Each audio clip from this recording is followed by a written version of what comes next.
सिद्धराम मैत्रे जी, हमारे कैंडिडेट्स प्रणीति शिंदे जी और Mohite Patil ji, India alliance के स्टेज पे वरिष्ठ नेता, कांग्रेस के बब्बर शेर, प्यारे कार्यकर्ता,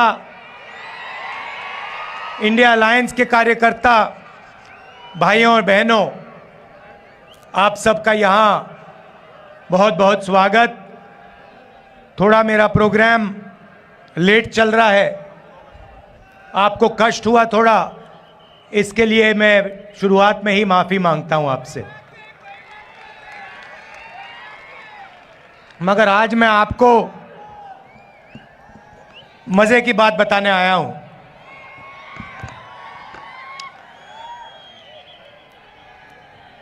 सबसे पहले,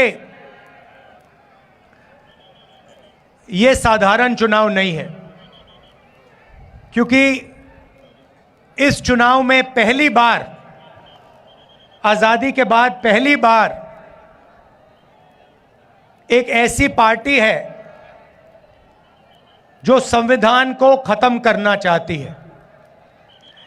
उनका लक्ष्य सिर्फ चुनाव जीतने का नहीं है, उनका लक्ष्य हिंदुस्तान के कॉन्स्टिट्यूशन को, हमारे संविधान को खत्म करने का है। और हमारा लक्ष्य, कांग्रेस पार्टी का लक्ष्य, इंडिया अलायंस का लक्ष्य संविधान को बचाने का है और लोकतंत्र को बचाने का है।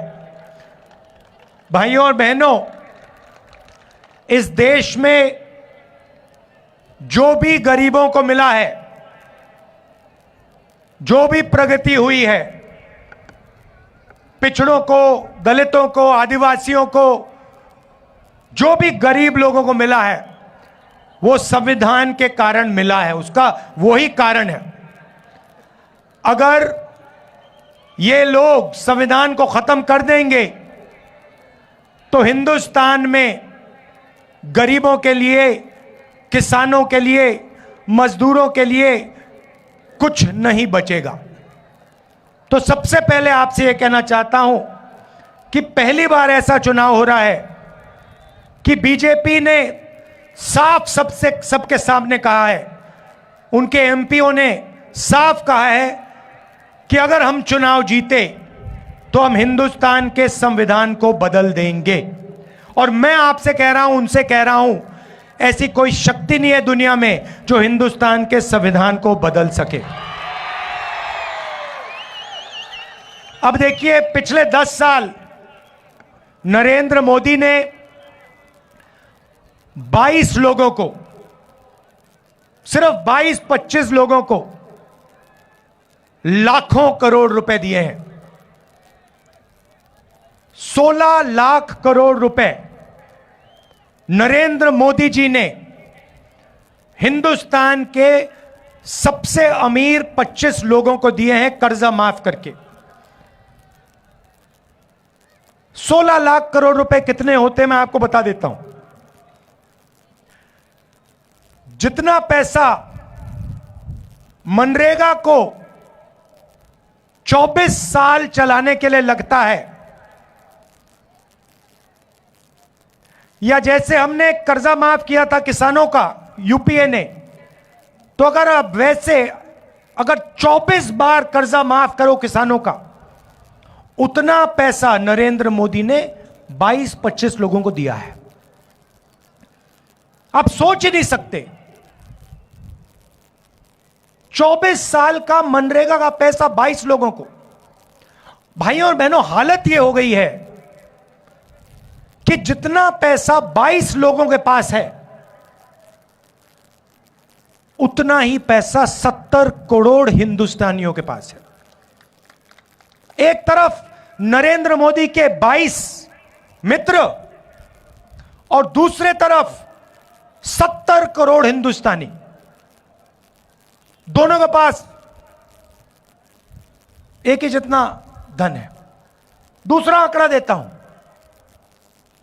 हिंदुस्तान के 1% लोगों के पास 1% लोगों के पास हिंदुस्तान का 40% धन है। यह हालत है, इसीलिए इतनी बेरोजगारी फैल रही है। उन्होंने नोटबंदी की, आपसे कहा काला धन मिटा दूंगा, और पूरा का पूरा फायदा उन्हीं 22-25 लोगों का हुआ। उसके बाद जीएसटी, गलत जीएसटी लागू की, 5 अलग अलग टैक्स, किसानों पर टैक्स लगा दिया। पता नहीं आपको मालूम या नहीं, जितनी जीएसटी आप देते हो उतनी ही जीएसटी अदानी देता है। आप जानते हो इस बात को? नहीं जानते? आप सिर हिला रहे हो। वो आपने जो शर्ट खरीदी, वो कितने की खरीदी आपने? 200। अगर अदानी वही शर्ट खरीदता तो जितनी जीएसटी आपने अपने जेब से दी उतनी ही जीएसटी वो देता। आपकी आमदनी हजारों में है, उसकी आमदनी हजारों करोड़ों में है, और जितनी जीएसटी आप देते हो उतनी जीएसटी वो देता है। अब सवाल उठता है, जीएसटी का जो आपका धन है, जो आपके जेब में से निकल रहा है, उसका होगा क्या? कहां जाएगा वो धन? नरेंद्र मोदी जी ने साफ कर दिया कि उनके 10 सालों में वो पूरा का पूरा पैसा 20-25 लोगों के हाथ में उन्होंने दे दिया। उन्होंने अरबपति बनाए हैं, 30-40 उन्होंने अरबपति बनाए हैं। अब मैं आपको बताता हूं कांग्रेस क्या करने जा रही है। उन्होंने 20-25 अरबपति बनाए, हम करोड़ों लाखपति बनाने जा रहे हैं। अब आप कहोगे कैसे? मैं आपको यह बताने आया हूं कि कांग्रेस पार्टी, इंडिया गठबंधन चुनाव के बाद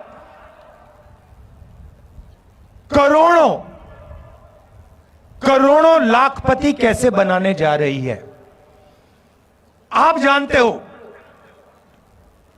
कि हिंदुस्तान में महिला भविष्य की देखभाल करती है। यहां पुरुष बैठे हैं, महिलाएं भी बैठी हैं, देखिए ताली बजा रही हैं। अब देखिए 21वीं सदी में स्त्री और पुरुष दोनों जॉब करते हैं। सही बात है ना? ठीक है। 8 घंटे की, 10 घंटे की जॉब होती है। जॉब के लिए दोनों को पैसे मिलते हैं, मिलते नहीं मिलते? ठीक है। मगर हिंदुस्तान की महिला 8 घंटे घर से बाहर काम करती है और फिर 8 घंटे घर में काम करती है। सही?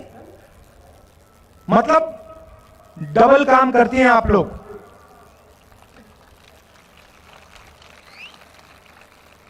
देखो महिलाएं ताली बजा रही है, पुरुष ताली नहीं बजा रहे।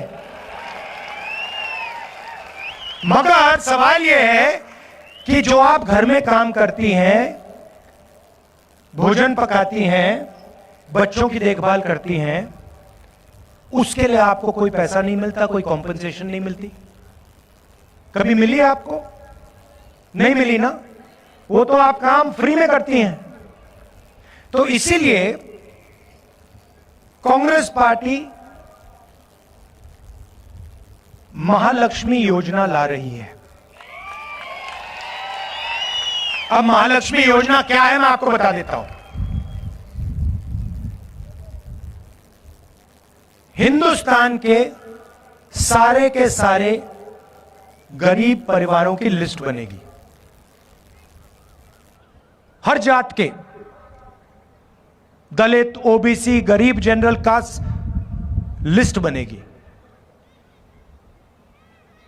और उस लिस्ट में से हर परिवार से एक महिला चुनी जाएगी। उसमें बीड़ी वर्कर्स होंगी, उसमें किसान के परिवार होंगे, उसमें मजदूरों के परिवार होंगे, छोटे कारीगर होंगे, और उन महिलाओं को, करोड़ों महिलाओं को कांग्रेस पार्टी साल के 1 लाख रुपए बैंक अकाउंट में डाल देगी।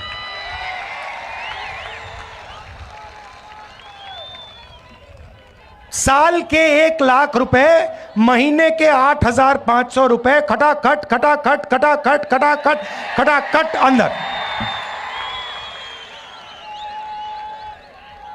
अब यहां पे पुरुष बैठे हैं, सबसे पहले देखिए पैसा महिलाओं को जाएगा, मगर मैं जानता हूं फायदा आप लोगों को भी होगा,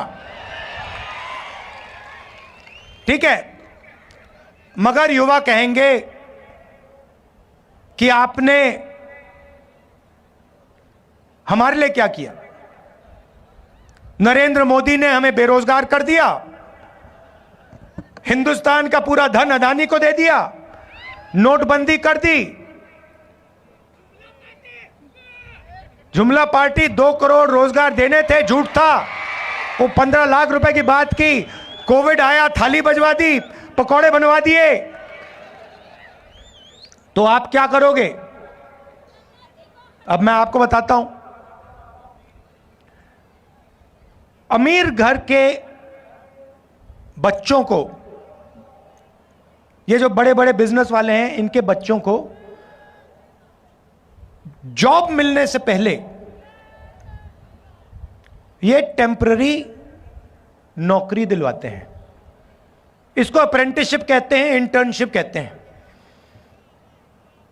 प्राइवेट सेक्टर में, पब्लिक सेक्टर में, सरकार में इनको एक्सपीरियंस के लिए काम दिया जाता है। जैसे अदानी की कंपनी में उसका बेटा काम करता है।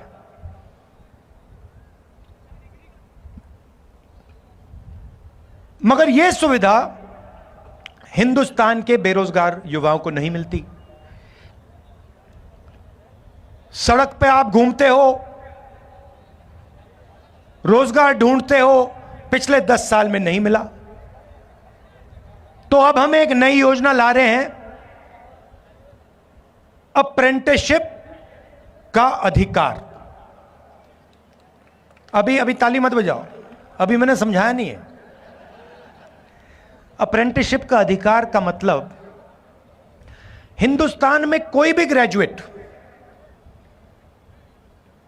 Diploma holder, university graduate, college graduate, इनमें से कोई भी सरकार से यह अधिकार मांग पाएगा। और जिस दिन उसने यह अधिकार मांगा, उस दिन सरकार को उसे पहली साल की नौकरी पक्की करके, गारंटी करके देनी पड़ेगी। जैसे मनरेगा में जॉब मांगा जा सकता है, काम मांगा जा सकता है, मगर मना नहीं किया जा सकता, वैसे ही हिंदुस्तान के ग्रेजुएट्स को पहली साल की नौकरी पक्की। अब पहली साल की नौकरी में क्या होगा और कहां होगी नौकरी? पब्लिक सेक्टर यूनिट्स में, HAL, BHEL, Indian oil, Hindustan petroleum, private कंपनियों में, सरकारी ऑफिसेज में, सरकारी अस्पतालों में ये नौकरियां दी जाएंगी। करोड़ों युवाओं की ट्रेनिंग होगी 1 साल की, और उस साल के लिए 1 लाख रुपए युवा के बैंक अकाउंट में जाएगा।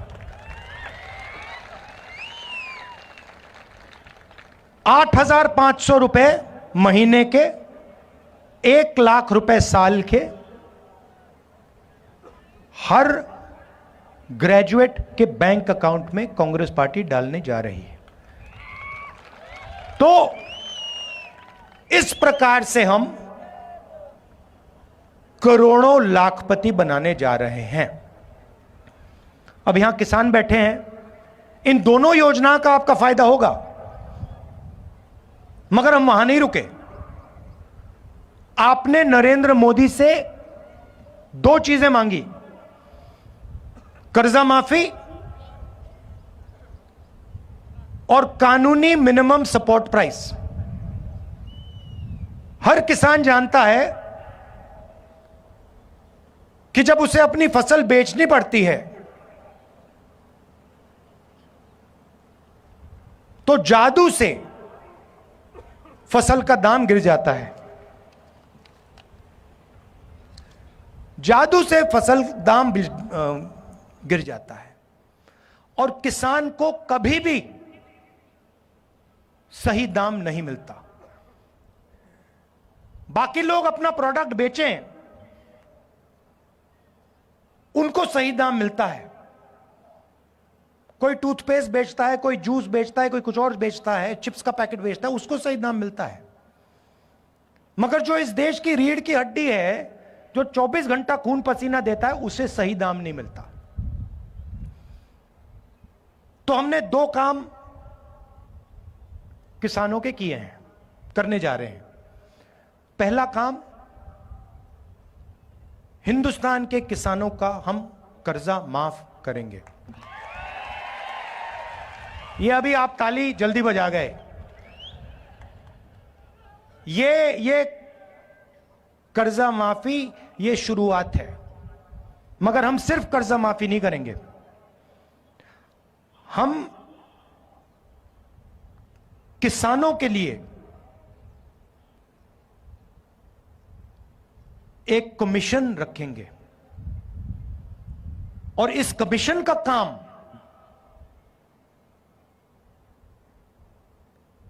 जब भी किसानों को कर्जा माफी की जरूरत होगी, यह कमीशन सरकार को कहेगा और सरकार किसानों का कर्जा माफ करेगा।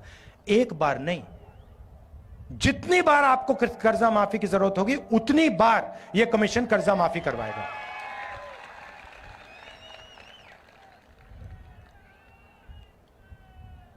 और पहली बार हिंदुस्तान की हिस्ट्री में कांग्रेस पार्टी ने निर्णय लिया है कि कानूनी मिनिमम सपोर्ट प्राइस हिंदुस्तान के किसानों को दी जाएगी। भाइयों और बहनों, न्याय होना चाहिए। नरेंद्र मोदी जी ने हिंदुस्तान को अन्याय का कैपिटल बना दिया है।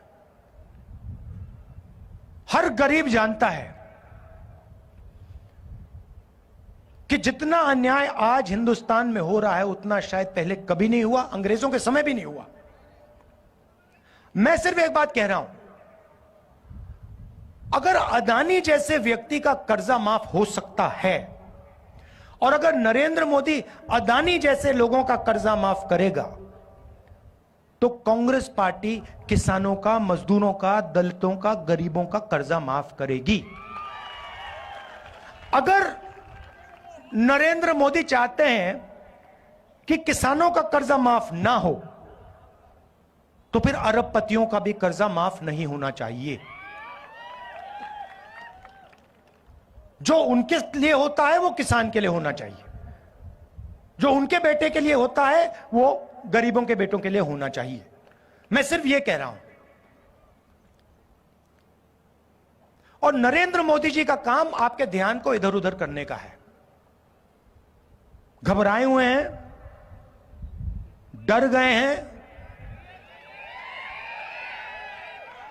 क्योंकि जानते हैं कि इलेक्शन हाथ से जा रहा है और इलेक्टोरल बॉन्ड्स में इतनी चोरी हुई है कि इलेक्शन के बाद उनकी मुश्किल हो जाएगी। तो घबराहट में है, तो एक के बाद एक झूठ बोल रहे हैं।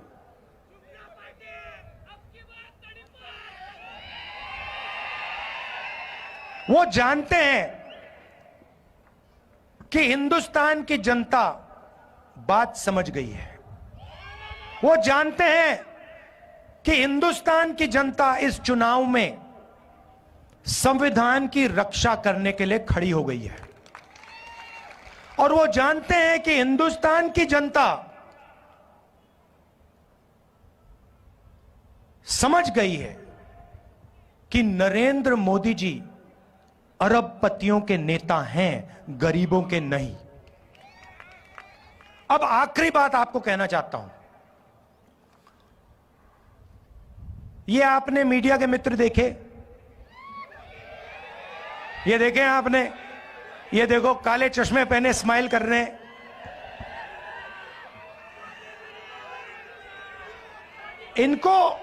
इनको आपने कभी भी किसानों की बात करते हुए सुना है, देखा है?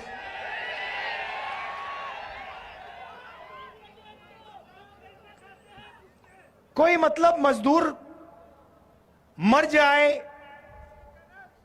भूखा मर जाए, कभी आपने टीवी पे देखा? कभी आपने इनके एंकरों को बेरोजगारी के बारे में बोलते हुए देखा? महंगाई के बारे में, किसानों के बारे में? ना। क्योंकि ये अच्छा, इनकी गलती नहीं है जो बेचारे यहां खड़े हैं, इनकी गलती नहीं है क्योंकि इनका कंट्रोलर ऊपर है। ये बेचारे सैलरी लेते हैं, इनको भी मतलब घर चलाना है, तो इनकी गलती नहीं है। हाँ,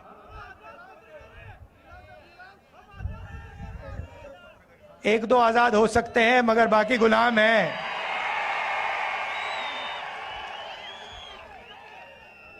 आजकल के हिंदुस्तान में पता नहीं लगता कौन सा मीडिया वाला आजाद है, कौन सा गुलाम है। तो ये आपकी बात तो कभी करते नहीं है। तो मैंने एक बात चेक की, मैंने कहा देखो देखते हैं, तो ये जो मीडिया कंपनीज है ना, इनके मालिकों की मैंने लिस्ट निकाली। मैंने कहा मैं देखता हूं ये हैं कौन लोग। उनकी लिस्ट निकाली और इनके जो एंकर्स हैं, बड़े बड़े एंकर्स हैं, नाम आप जानते हो, उनकी लिस्ट निकाली और आप हैरान हो जाओगे। लिस्ट में एक दलित नहीं था, एक आदिवासी नहीं था, एक ओबीसी नहीं था, एक गरीब जनरल कास्ट का नहीं था। ये आपके हैं ही नहीं। 90% हिंदुस्तान का तो एक भी आदमी नहीं है इनमें।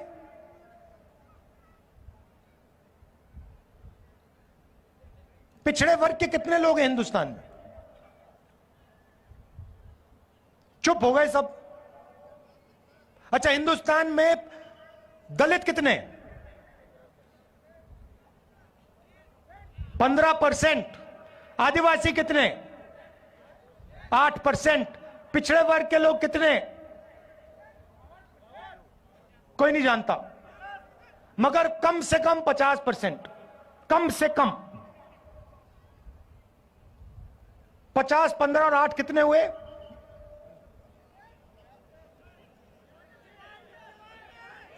73। उसमें 15% माइनॉरिटी जोड़ दीजिए और 5% गरीब जनरल कास्ट जोड़ दीजिए, कितने हुए? 90 प्लस हो गए। 90% आबादी में से एक आदमी नहीं मिलेगा आपको मीडिया में। एक नहीं है, ये आपके हैं ही नहीं।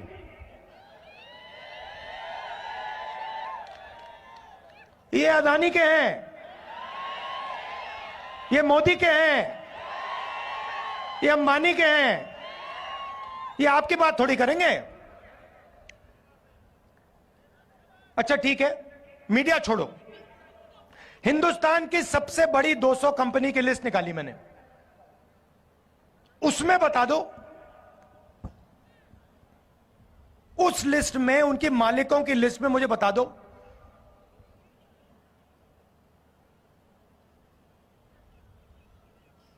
मराठा कितने, धनगर कितने, खटीक कितने, यादव कितने, बता दो।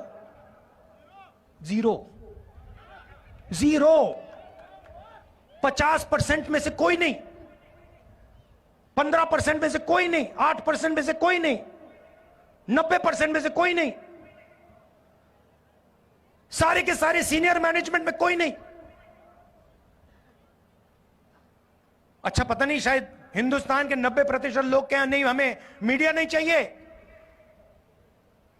हमें हिंदुस्तान का कॉर्पोरेट इंडिया में भी भागीदारी नहीं चाहिए, तो ठीक है, फिर सरकार को देखते हैं। हिंदुस्तान की सरकार को 90 लोग चलाते हैं, आईएएस अफसर हैं, बजट को वो बांटते हैं, हर रुपया बजट का कहां जाता है वो निर्णय लेते हैं, 90 लोग लेते हैं। महाराष्ट्र में कितना पैसा जाएगा, सड़कों में कितना जाएगा, सेना को कितना मिलेगा, अग्निवीर होगा या नहीं होगा, ये सारे के सारे निर्णय ये 90 लोग लेते हैं। मुझे बताओ, 90 में से पिछड़े वर्ग के कितने? 3। दलित कितने? 1। आदिवासी कितने? 1। और अगर आप बात समझना चाहते हो तो अगर हिंदुस्तान की सरकार बजट में 100 रुपए खर्च करती है तो ओबीसी, दलित, आदिवासी अफसर 6 रुपए 10 पैसे का निर्णय लेते हैं। आपकी आबादी 90%, आपकी भागीदारी 100 में से 6 रुपए 10 पैसा।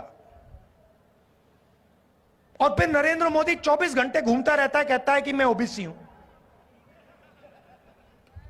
और मैंने जाति जनगणना की जैसे बात छेड़ी, ये इसको बैठाया गया है।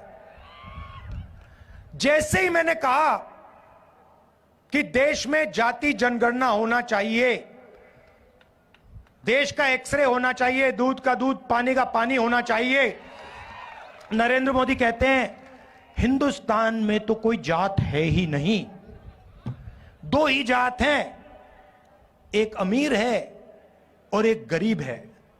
अच्छा, अगर 2 ही जात हैं तो भैया आप कहां के ओबीसी बन गए?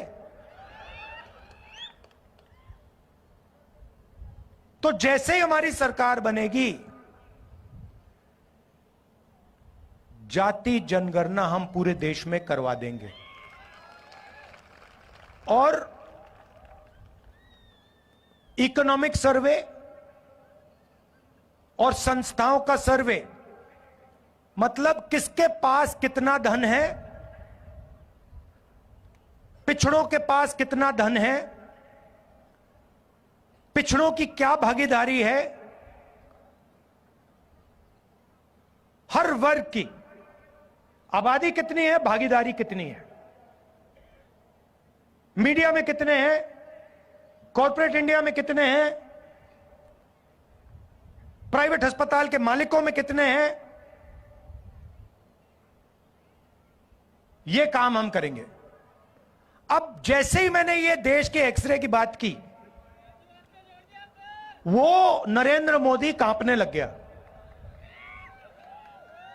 जैसे ही मेरे, उसकी आदत है, जैसे उसको डर लगता है ना, वो झूठ बोलना शुरू कर देता है। जैसे ही उसको डर लगता है, वो कभी पाकिस्तान की बात करेगा, कभी चाइना की बात करेगा, तो एक के बाद एक, एक के बाद एक, एक के बाद एक झूठ बोल रहा है, मगर इस बार नहीं निकल पाएगा।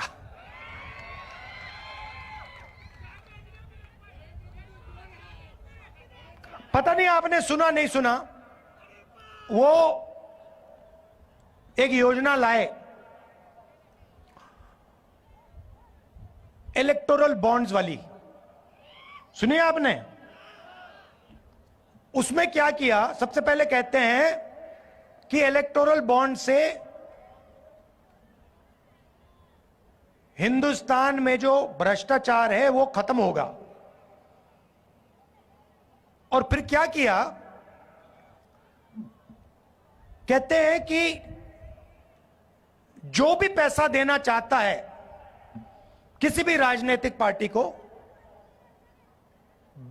बिना नाम दिखाए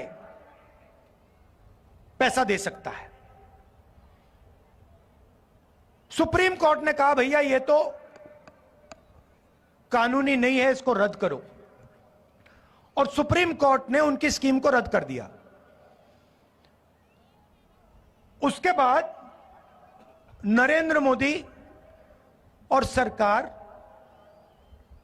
जिन लोगों ने उनको पैसा दिया उनके नाम नहीं रिलीज करना चाह रही। सुप्रीम कोर्ट ने कहा भैया जिन्होंने आपको पैसा दिया उनके नाम दो और कौन सी तारीख पे पैसा दिया वो बता दो। स्टेट बैंक पे दबाव डाला,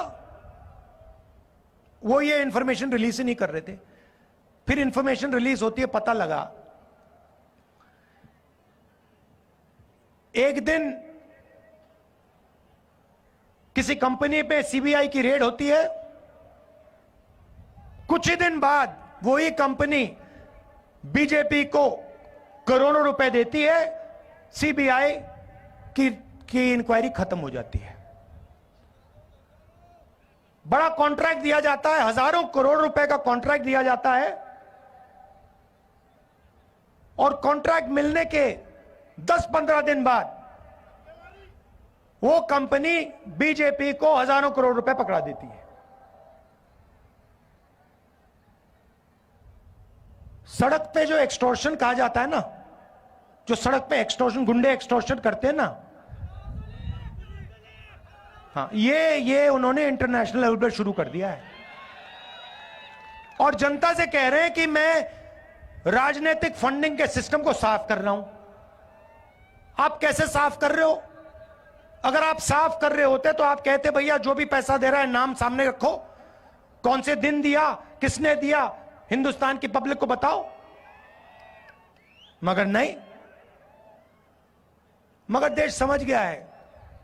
और जैसे मैंने आपको शुरुआत में कहा, लड़ाई संविधान को बचाने की है। और अगर नरेंद्र मोदी अरबपतियों को पैसा दे सकता है, उनका कर्जा माफ कर सकता है, तो कांग्रेस हिंदुस्तान की महिलाओं को, हिंदुस्तान के युवाओं को, हिंदुस्तान के किसानों को पैसा दे सकती है और देगी। आप सबका बहुत बहुत धन्यवाद। नमस्कार, जय हिंद।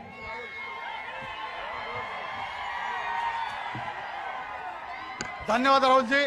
यानंतर माननीय राहुल गायकवाड यांचं या ठिकाणी काँग्रेस पक्षामध्ये प्रवेश होतोय। मी काँग्रेस पक्षाचे नेते माननीय राहुलजी गांधी आणि माननीय नानाभाऊ पटोले यांच्या शुभ हस्ते या ठिकाणी सत्कार संपन्न होतोय। सर्व नेते मंडळी आणि आपले दोन्ही उमेदवार माननीय आमदार प्रणितीताई शिंदे आणि धैर्यशील दादा मोहिते पाटील हे दोघेही अभिवादन करतील। मी चेतन भाऊ नरोटे यांना विनंती करतो की त्यांनी आभार प्रदर्शन करावं। आपण इथं सर्वजण आलात त्याबद्दल सगळ्यात